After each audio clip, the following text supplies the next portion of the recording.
Assalamualaikum warahmatullahi wabarakatuh. Yang terhormat dosen pengampu mata kuliah biokimia, Bapak saya Udin Rahmatullah MSI. Nah, di sini kami dari kelompok 8 yang beranggotakan saya Riki Spagia dan teman saya Erna Kurniawati dan Levi Melawati dari kelas 6C akan mempresentasikan tentang enzim, lanjutan dari kelompok yang kemarin. Sekarang kita akan menjelaskan tentang kinetika enzim, teori pengikatan, dan inhibitor.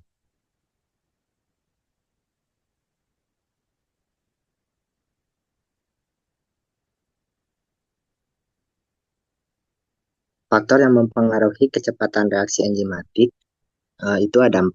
Yang pertama ada konsentrasi substrat, yang dimana semakin tinggi konsentrasi substrat, semakin cepat reaksi hingga mencapai kejenuhan. Yang kedua ada suhu.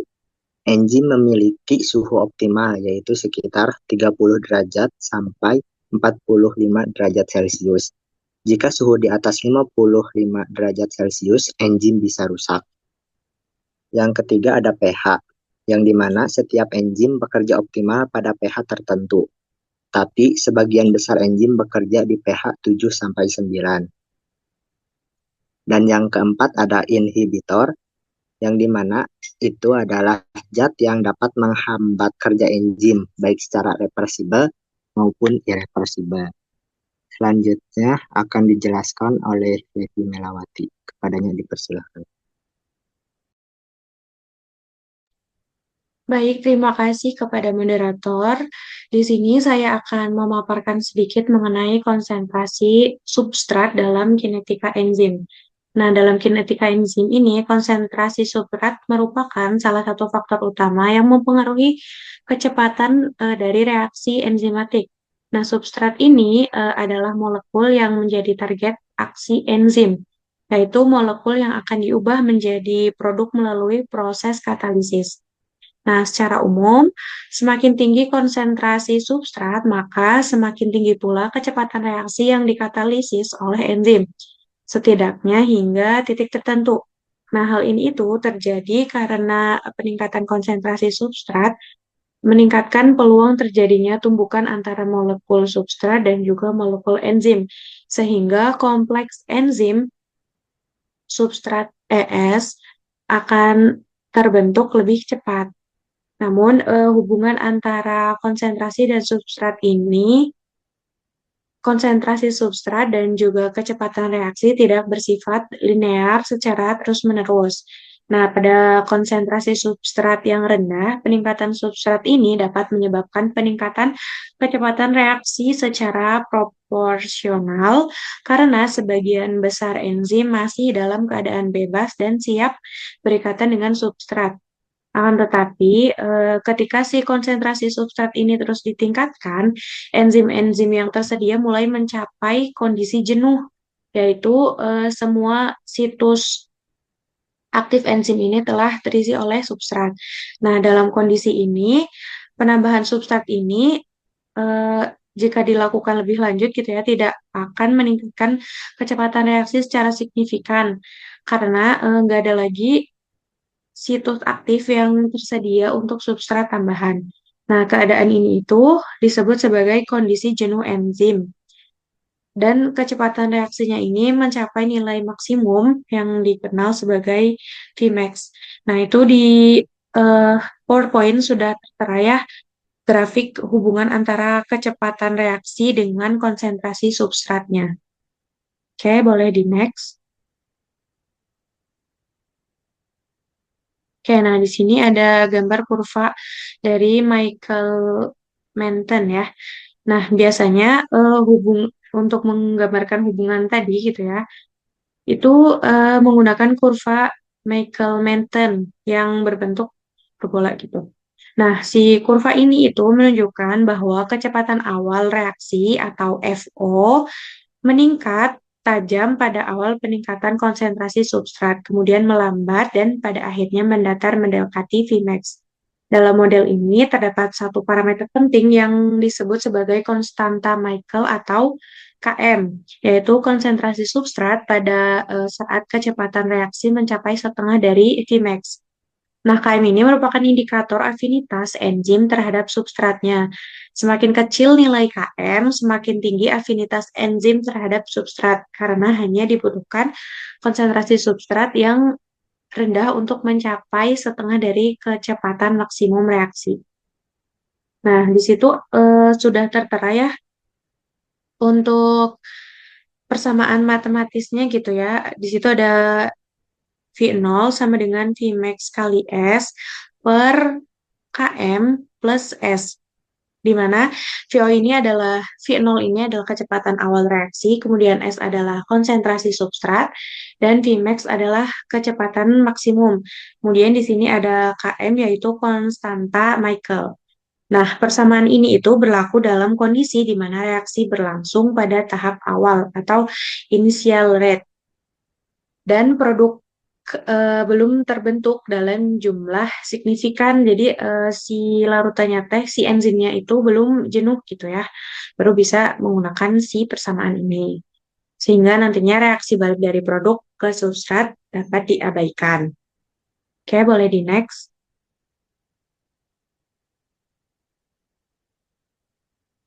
Oke, selanjutnya di sini ada persamaan Leonard Michaelis dan juga Maud Menten.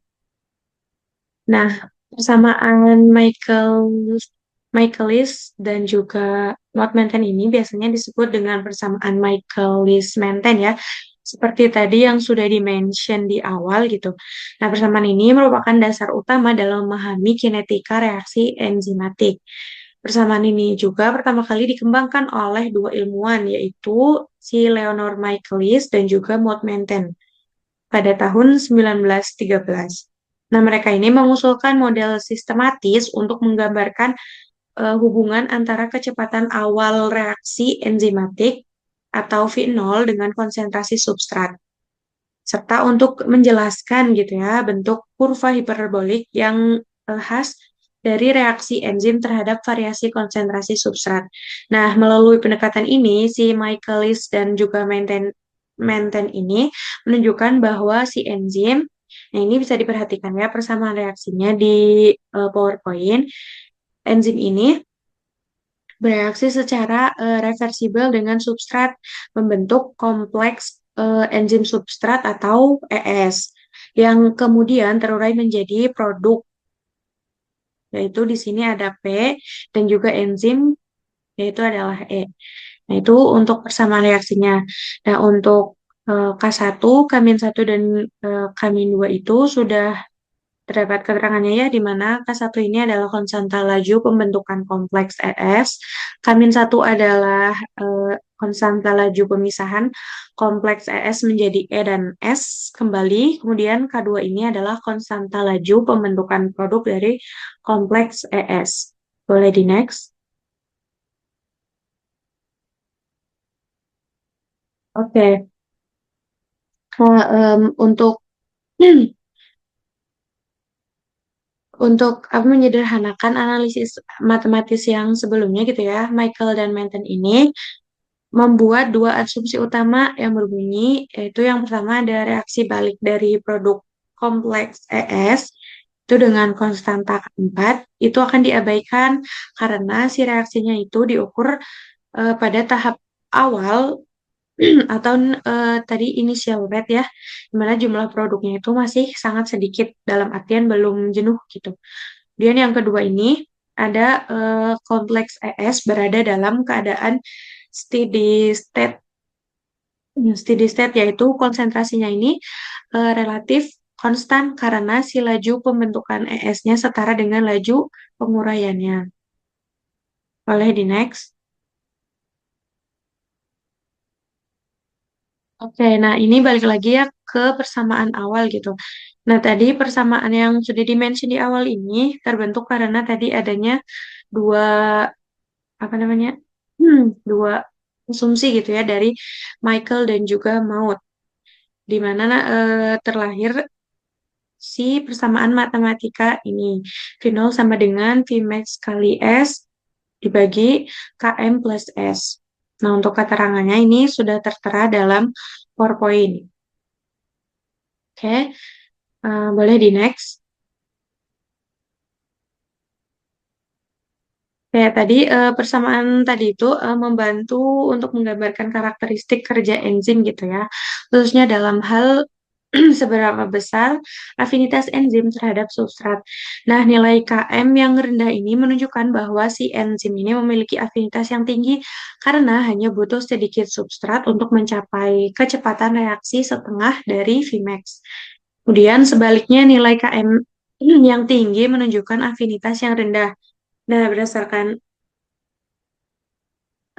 materi gitu ya, nilai Km enzim ini dapat bervariasi gitu, mulai dari 10 minus 1 M hingga 10 minus 8 M gitu, tergantung dari jenis enzim dan juga substratnya.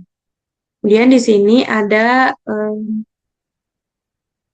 model dari si Michaelis dan juga Menten ini menjelaskan bahwa ketika S ini tuh tanda lebih besar, jauh lebih besar gitu ya, lebih besar dari KM, maka persamaannya itu menjadi V0 atau kecepatan awal gitu ya, mendekati kecepatan maksimum. Jadi itu adalah tanda dari mendekati gitu.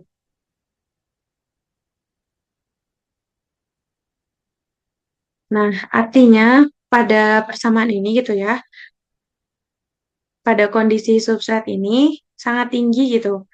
Semua enzim yang berada dalam bentuk jenuh atau semua situs aktif itu terisi oleh substrat, sehingga penambahan substrat lebih lanjut tidak akan meningkatkan kecepatan reaksi yang signifikan. Oke, cukup sekian dari saya. Saya kembalikan lagi kepada moderator. Terima kasih kepada Levi. Nah, selanjutnya itu ada persamaan Lane-Weaver-Burk, yang dimana pada tahun 1934 Hans Weaver dan Deanberg melaporkan suatu metode untuk mengubah persamaan Michaelis-Menten dalam suatu format yang memungkinkan untuk analisa grafis, yang dimana ini itu untuk mempermudah penentuan nilai Km dan Vmax. Ya, persamaannya itu seperti ini ya.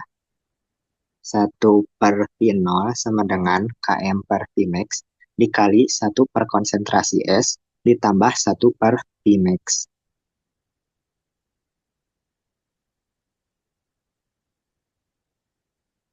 Selanjutnya, masuk ke bagian Lineweaver-Burk plot, yaitu metode untuk mengubah persamaan Michaelis-Menten menjadi bentuk garis lurus agar lebih mudah dianalisis secara grafik.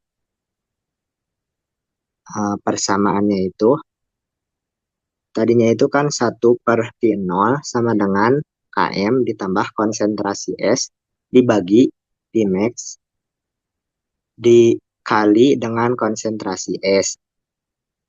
Namun jika diambil kebalikannya atau resiprokalnya, maka kita mendapatkan 1/V0 sama dengan Km per Vmax dikali 1/konsentrasi S ditambah 1/Vmax.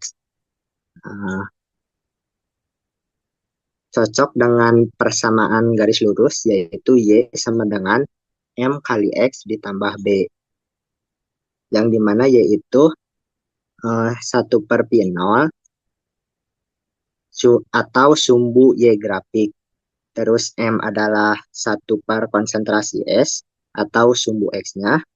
Dan M itu Km per Vmax. Terus B itu adalah 1/Vmax. Bisa kita lihat di gambar yang kiri ya. Gambar ini membentuk garis lurus yang memotong sumbu Y di 1/Vmax dan sumbu X di min 1/Km. Jadi dengan grafik ini kita bisa dengan mudah menghitung nilai Km dan Vmax dari data eksperimen. Garis ini juga sangat berguna untuk mengenali jenis-jenis inhibitor enzim karena masing-masing inhibitor akan mengubah bentuk atau posisi garis ini.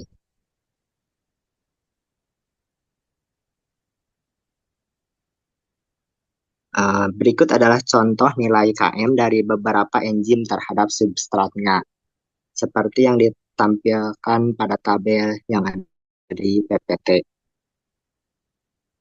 yang dimana nilai Km atau konstanta Michaelis menggambarkan konsentrasi substrat yang dibutuhkan oleh enzim untuk mencapai setengah dari kecepatan maksimal reaksinya, atau setengah Vmax. Nilai ini bisa memberi kita gambaran tentang seberapa tinggi afinitas enzim terhadap substratnya. Contohnya itu, enzim heksokinase di otak memiliki Km yang sangat rendah terhadap D-glukosa, yaitu hanya 0,05. Ini berarti heksokinase memiliki afinitas yang sangat tinggi terhadap glukosa, karena hanya perlu sedikit glukosa untuk mencapai setengah Vmax-nya. Jika dibandingkan dengan Km terhadap D-fruktosa yang lebih tinggi yaitu 1,5, ini menunjukkan bahwa heksokinase lebih memilih glukosa daripada fruktosa. Dari tabel ini bisa disimpulkan bahwa semakin kecil nilai Km, semakin tinggi afinitas enzim terhadap substrat. Sebaliknya, Km yang besar menunjukkan bahwa enzim hanya aktif pada konsentrasi substrat yang tinggi. Informasi ini penting khususnya dalam farmakologi dan rekayasa enzim, karena kita bisa memilih enzim yang paling efisien untuk kondisi tertentu.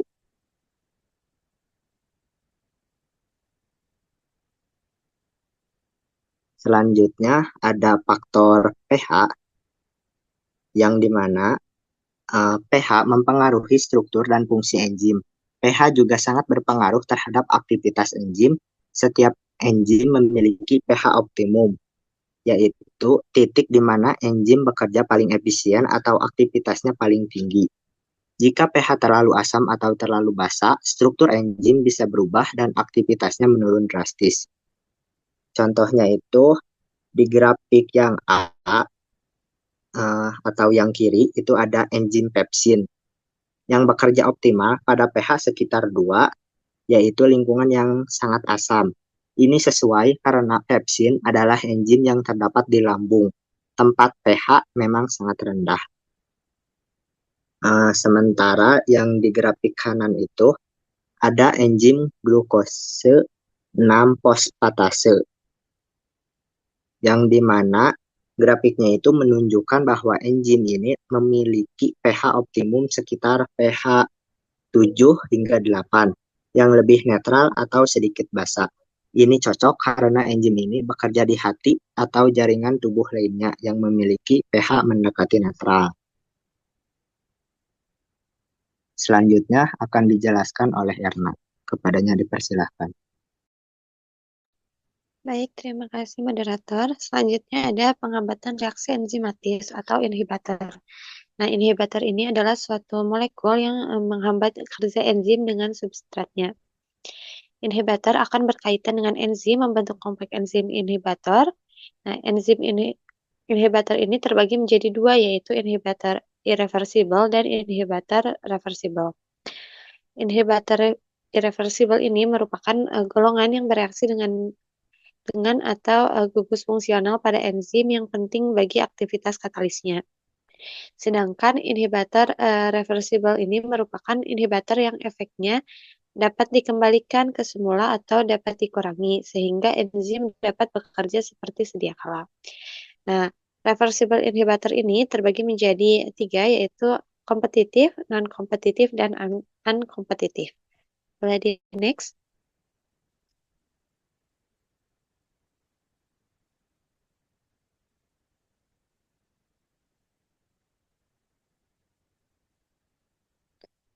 Nah, yang pertama ada inhibitor kompetitif.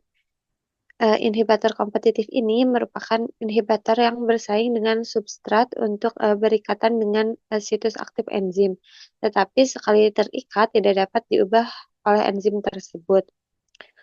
Untuk mekanismenya, pada inhibitor kompetitif ini, ketika S jauh melebihi I, kemungkinan inhibitor yang akan mengikat enzim diminimalkan dan reaksi menunjukkan Vmax normal.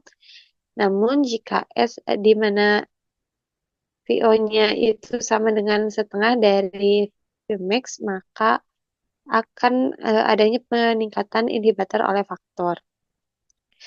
Boleh di next?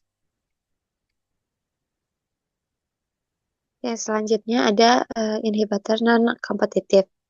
Nah, inhibitor non-kompetitif ini merupakan zat penghambat yang dapat bergabung dengan enzim bebas atau dengan situs lain pada enzim, seperti situs allosterik, yang menyebabkan perubahan konformasi pada situs aktif sehingga substrat tidak dapat lagi terikat dengan benar. Nah, inhibitor ini mengurangi konsentrasi enzim yang aktif sehingga mempengaruhi Vmax-nya. Nah, untuk mekanismenya,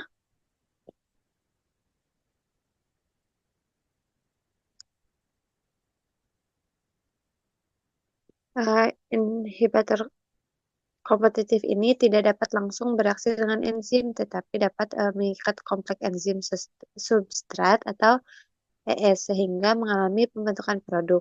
Pada saat bereaksi dengan enzim, enzim merubah konformasinya membentuk kompleks ES dan menghasilkan produk. Nah, kompleks ES yang terjadi menyebabkan sisi pengikatan inhibitor mengubah konformasinya bersesuaian dengan sisi pengikatan. Jika inhibitornya mengikat kompleks ES dan terbentuk kompleks enzim substrat inhibitor atau ESI, maka tidak akan menghasilkan produk. Boleh di next.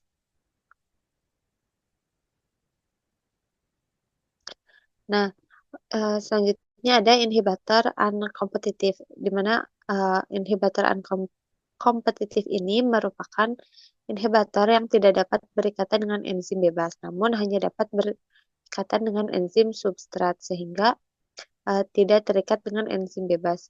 Vmax-nya berubah dan Km-nya juga berubah. Untuk mekanismenya, ketika enzim bertemu dengan substrat, menghasilkan enzim substrat. Nah, enzim substrat ini dapat menghasilkan enzim dan produk.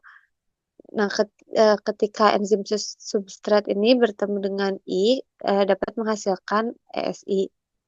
Tuh. Boleh di next.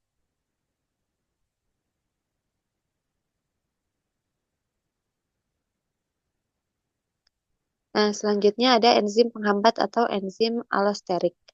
Nah, enzim allosterik ini merupakan enzim yang dapat mengaktifkan dan menonaktifkan suatu enzim, di mana enzim ini memiliki sistem multi-enzim, yaitu beberapa enzim yang dapat bekerja secara bersama-sama dalam sel, di mana produk enzim pertama menjadi substrat bagi enzim kedua, produk enzim kedua menjadi substrat bagi enzim ketiga, dan seterusnya sampai menghasilkan produk. Nah, sifat dari enzim allosterik ini ada dua, yaitu yang pertama lebih besar dari enzim biasa atau mempunyai dua atau lebih rantai polipeptida.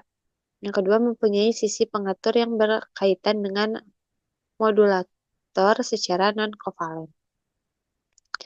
Boleh di next. Nah, enzim allosterik ini mengalami perubahan konformasi menjadi sebagai respon terhadap pengikatan modulator efektor.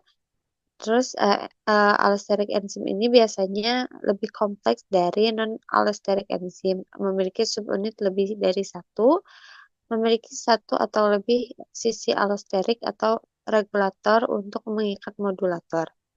Nah, seperti halnya substrat, setiap regulator memiliki sisi pengikat yang berbeda. Untuk enzim homotropik, sisi aktif dan sisi regulatornya itu sama. Boleh di next.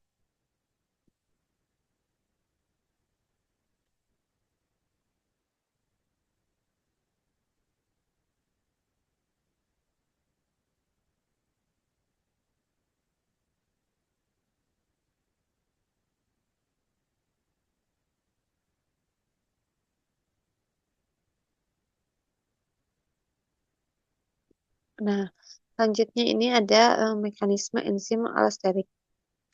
Nah, enzim allosterik ini tadi dapat mengaktifkan dan menonaktifkan. Nah, pada sisi aktif, di mana sebuah cekungan itu sebagai tempat berkaitannya substrat untuk membentuk kompleks enzim substrat dan selanjutnya membentuk produk akhir. Kemudian di sini juga terdapat subunit regulator, di mana subunit regulator ini akan memfasilitasi atau menghambat aktivitas suatu enzim. Dan ada juga subunit katalistik, secara enzimatis mengkatalis suatu reaksi pada suatu enzim.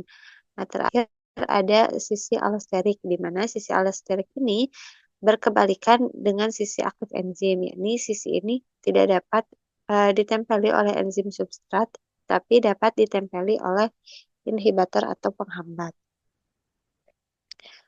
Mungkin sekian penjelasan dari saya kembalikan ke moderator. Terima kasih. Terima kasih kepada Erna. Selanjutnya, penting juga untuk memahami bagaimana enzim mengenali dan berikatan dengan substratnya. Hal ini itu dijelaskan melalui dua teori utama. Yang pertama, lock and key model atau teori kunci dan gembok. Dalam model ini, enzim digambarkan memiliki sisi aktif dengan bentuk yang sangat spesifik, seperti lubang kunci. Substrat harus memiliki bentuk yang tepat agar bisa masuk dan berikatan. Tidak ada perubahan pada bentuk enzim selama pengikatan ini. Namun, seiring waktu, teori ini dianggap kurang fleksibel dalam menjelaskan realita dinamis dalam tubuh. Maka muncullah teori yang kedua, yaitu induced fit model atau teori kecocokan yang terinduksi. Di sini, enzim bersifat lebih fleksibel ketika substrat mendekati enzim. Sisi aktifnya mengalami perubahan bentuk kecil agar bisa menyesuaikan dan menciptakan ikatan yang lebih stabil dan tepat.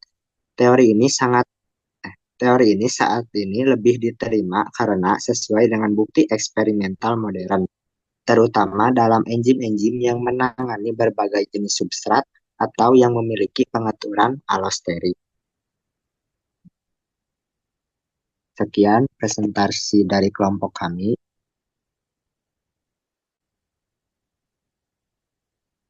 Mohon maaf apabila ada kekurangan dan kesalahan. Wassalamualaikum warahmatullahi wabarakatuh.